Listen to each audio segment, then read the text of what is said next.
यहाँ पर आचार्यगण कह रहे थे साधना का फल साध्य सिद्धि होना चाहिए।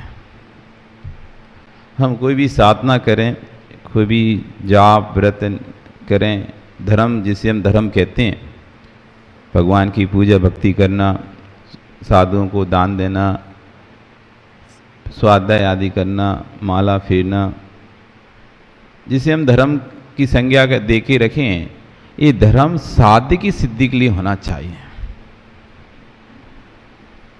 हमारा कार्य करने का उद्देश्य जब तक हमारा निर्धारित नहीं होगा तब तक हमें कार्य का फल नहीं मिलेगा।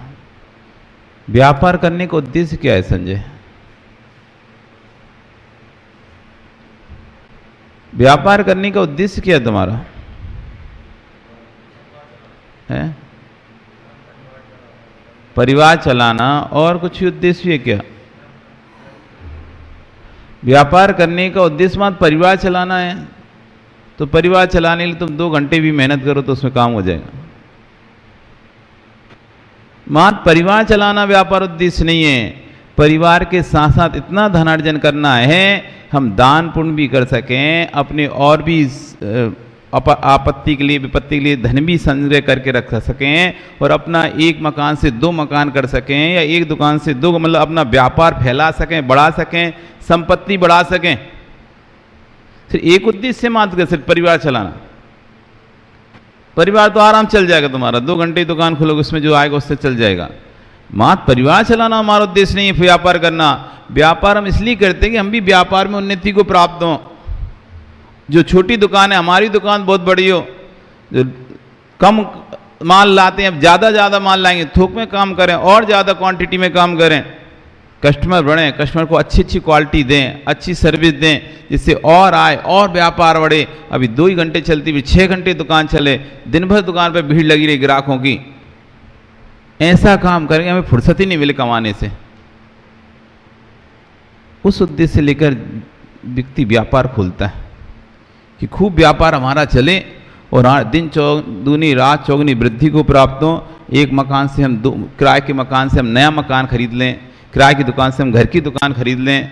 हमारे पास भी गाड़ी होना चाहिए, 4 व्हीलर होना चाहिए, हमारे घर में भी AC पंखा कूलर होना चाहिए, हमारे घर में अच्छा ही रहन सहन सोफा सेट आदि सब होना चाहिए। हमारे पास इतना पैसा होना चाहिए कि हम सबके लिए अच्छे कपड़े ला सकें, सामान ला सकते हैं, गिफ्ट दे सकें। हमारे पास इतना पैसा होना चाहिए कि हम भी समाज में जाकर 4 बोलियां ले सकें। उद्देश्य नहीं है कि एक तो उद्देश्य है व्यापार करने, और क्या उद्देश्य से व्यापार करेगा? कोई नदी में फेंकने के लिए तो पैसा कमा नहीं रहा कि इधर कमाए और कुएं में जाके फेंक के आ जाए, इधर कमाए और कुएं फेंक के आ जाए। एक उद्देश्य को रखकर आप व्यापार कर रहे हैं। आप माँ घर की सफाई देख रेख क्यों करते हो? कोई सैलरी तो आपको मिलती नहीं है कि हर महीने कोई तनख्वाह मिल रही, कोई सैलरी बांध कर रहेगी यार 5,000 रुपये महीने, 10,000 रुपये महीना आपको जैसे काम वाली भाइयों को देते ना, ऐसे आपको मिलता है क्या? घर में कुछ भी नहीं मिलता। देखो फ्री की नौकरानियाँ मिल गई, देखो 1 रुपये नहीं लगता। नहीं देखो, नौकरानी लगाओ तो 5-10 हज़ार रुपये महीना की देना पड़ता नहीं पड़ता। और उसमें काम लिमिट का 1 घंटे 2 घंटे करेगी, और वही काम गिनती का, जिसको झाड़ू पोंछा का दिया वो झाड़ू पोंछा करेगी, जिसको तुमने बर्तन का दिया वो बस बर्तन ही करेगी। अब देखो कितनी नौकरानी लगेंगी घर में तुम्हें। अगर तुम नौकरानी लगाना चाहो, झाड़ू पोंछा के लिए एक अलग, बर्तन के लिए अलग, कपड़ा धोने के लिए अलग, खाना बनाने के लिए अलग, साफ सफाई रखने के लिए अलग, और बच्चों को संभालने के लिए अलग, माता पिता को संभालने के लिए एक अलग, कितनी सारी नौकरानी चाहिए। अब सोचो हर के 5-5 हज़ार लगाओ तो 50 हज़ार हो जाए, 10 भी तुमने रखे तो 50 हज़ार रुपये महीने की देना पड़ेगा। लेकिन देखो फ्री की नौकरानियाँ मिल गई, 1 भी रुपया नहीं देना पड़ता। घर की देख रेख वो करें, बच्चों की देख रेख वो करें, खाना तुम्हारे लिए वो बना के खिलाएं, घर का मेंटेन पूरा वो करें, क्या सामग्री खत्म हो गई क्या नहीं है, घर में क्या खाने का बचा है नहीं बचा है, सब ध्यान वो रखें। और तुम्हारा गुस्सा सहन वो करें, तुम्हारी सेवा वो करें, कपड़े तुम्हारे वो घड़ी करके रखें, निकाल के दें। आप सोचो आप किस लिए कर रहे हैं? इनका भी एक उद्देश्य है। मेरा घर साफ सुथरा रहना चाहिए। क्यों कर रहे हैं? लक्ष्य साथ में लेकर के ना। अगर हम नहीं ध्यान देंगे, हम नहीं करेंगे, जिम्मेदारी हमारी है, तो मैं नहीं करूँगी तो हमारा घर तो कहीं इधर कपड़ा पड़ा है, कहीं उधर कपड़ा पड़ा है, कहीं कूड़ा इधर पड़ा है, कहीं इधर पड़ा है, गंदा लगेगा। बाहर से कोई भी लोग भी आएगा हमारे घर में तो क्या कहे तुम्हारा घर कैसा खराब गंदा सा है।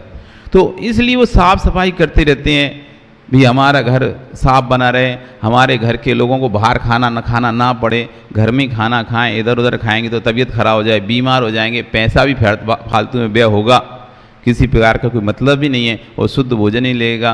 तो सारी बात उनके रहते हैं घर स्वस्थ रहे, परिवार स्वस्थ रहे, घर साफ सुथरा रहे, यही तो उद्देश्य है आपका। परिवार में हर कोई सुखी रहे, किसी कोई समस्या नहीं आए, इसी उद्देश्य को लेकर आप पूरा घर सुबह से लेकर शाम तक नीट एंड क्लीन रखते हो, साफ सफाई करते हो, नहीं तो करवाते हो। दोनों बातें मतलब या तो स्वयं करते हो और स्वयं के और घर में इतना है लगी हैं 2-4 भाई तो उनसे करवाते हो पूरा घर का काम खड़े होकर सामने। एक उद्देश्य को लेकर हर व्यक्ति चल रहा है। आप व्यापार उद्देश्य को लेकर करें तो घर भी उद्देश्य को लेकर चला रहे हैं।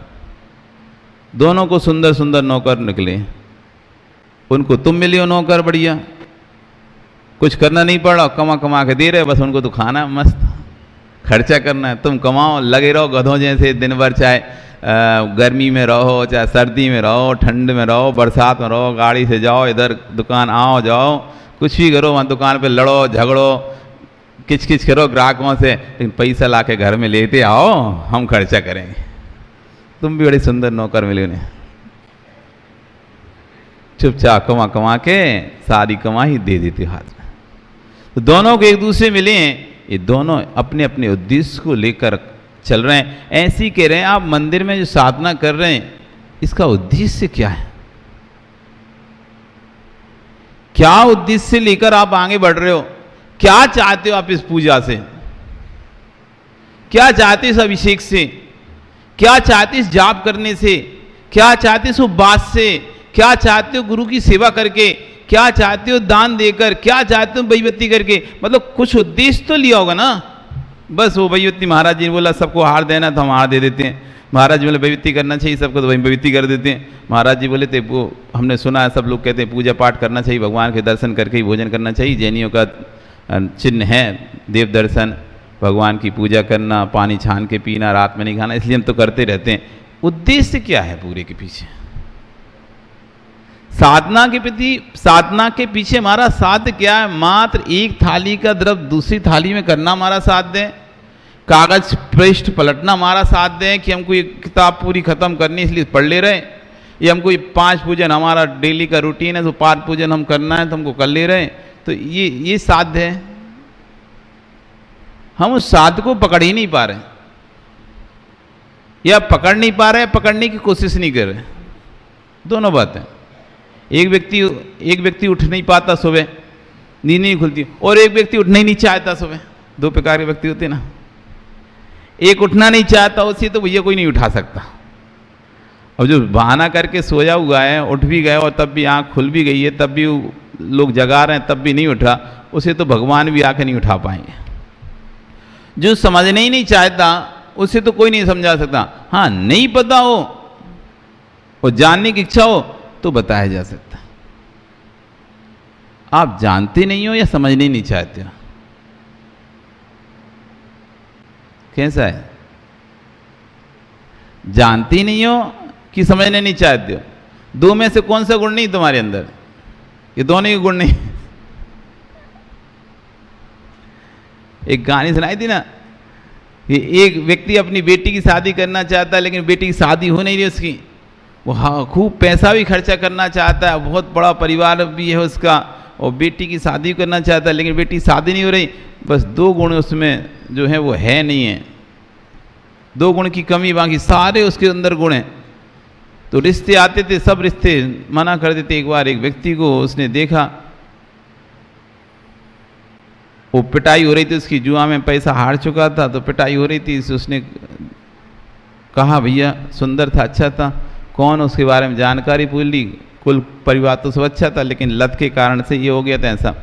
उसने कहा मैं तुम्हें बचा सकता हूँ, तुम्हारा सारा कर्ज उतार सकता हूँ, बस तुमको मेरी बेटी शादी करना पड़ेगा। क्यों भाई, ऐसा क्या तुम्हारी बेटी में जो मुझे शादी करना है? मेरे एक तो कर्ज उतार रहे हो, ऊपर से शादी बेटी भी दे रहे हो। कि शादी करने में उसके अंदर 2 गुण नहीं, बाकी सारे गुण हैं, इसलिए उसकी शादी नहीं हो रही। कौन से 2 गुण नहीं है? वो कुछ जानती नहीं है। अच्छा, तो सोचता है वो तो अपन सिखा देंगे, नहीं जानती तो उसमें क्या है, अच्छे अच्छे को सिखाया, फिर इसकी बेटी क्या है, यदि नहीं जानती तो बहुत अच्छा, एक ठीक है इसमें चल जाएगा, हम कर लेंगे शादी। पर दूसरा क्या गुण नहीं है? वो किसी की मानती भी नहीं है। अब बताओ संदीप, इस वाले गुण से काम चलेगा कि नहीं चलेगा?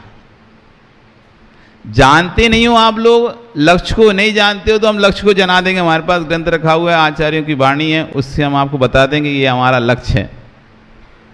जानते नहीं, इससे हम काम चला लेंगे। अज्ञानी व्यक्ति को ज्ञानी बनाया जा सकता है, कोई दिक्कत नहीं। और अज्ञानी ही ज्ञानी बनता है, ज्ञानी कभी ज्ञानी नहीं बनता।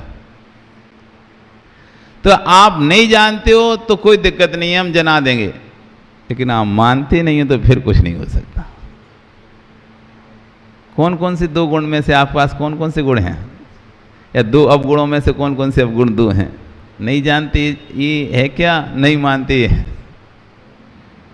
रात को 12 बज रहे हो और लाइट चली जाए, पूरे शहर की लाइट चली जाए, एकदम सुट हो जाए, आप देखेंगे 1 मिनट के लिए, जब तक लोगों के इन्वर्टर जनरेटर चालू नहीं होते, 1 मिनट के लिए आप छत पे बैठे हो, एकदम शांत सुट सन्नाटा हो जाएगा, कुछ भी समझ नहीं आएगा क्या हो रहा है आपको। तो आप लोग कितना शांति है।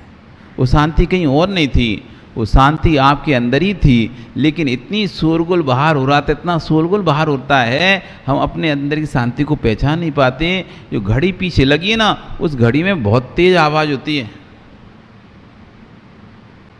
उस घड़ी की आवाज़ से आप सो नहीं सकते, इतनी तेज आवाज़ होती है उसकी घड़ी की। कभी जब रात को नींद खुल जाए आपकी 12 बजे और बिल्कुल शांत समय हो, तो उसकी आवाज़ टक टक टक टक टक टक बार बार करेगी।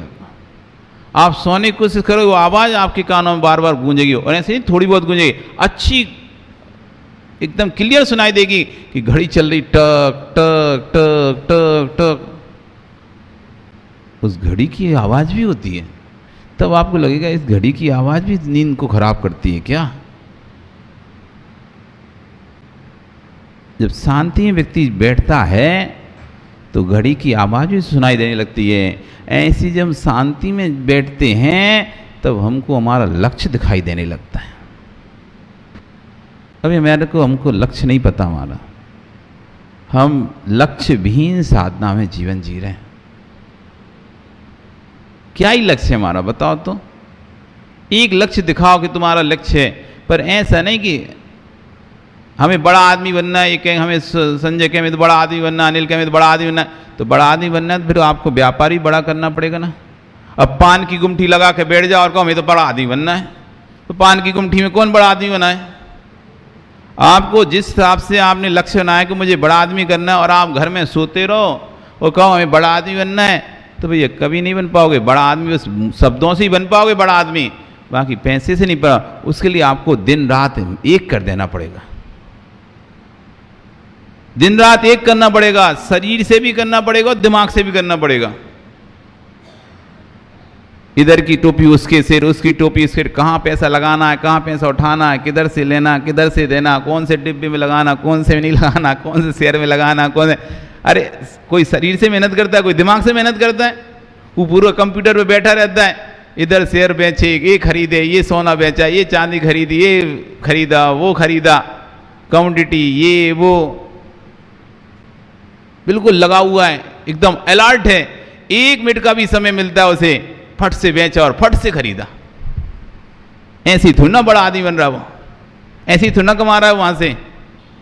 ये सब चीज़ जब उसने उद्देश्य बना लिया है मुझे बड़ा आदमी बनना है, तो किस चीज़ का भी स्टॉक करना चाहिए, अभी कौन सा सीजन चल रहा है, किस में पैसा इन्वेस्टमेंट करना चाहिए, वो सारा दिमाग लगा के फटाफट अपना पैसा इन्वेस्ट करता है, स्टॉक करता है। तब जाके धीरे धीरे धीरे धीरे बड़ा आदमी, जो उसने लक्ष्य तय किया था मुझे बड़ा आदमी बनना है, वो बड़ा आदमी बन जाता है।